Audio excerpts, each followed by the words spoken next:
దేహం ఉంది. ఈ దేహములో నివసించుచున్నంత కాలము, దేహముల్లో, లో అంటే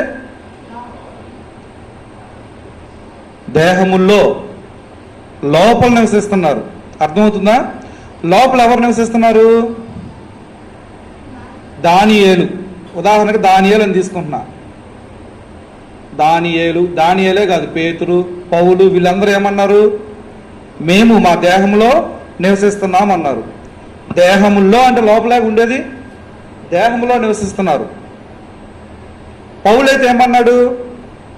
బాహ్య పురుషుడు, ఆంతర్య పురుషుడు అన్నాడు.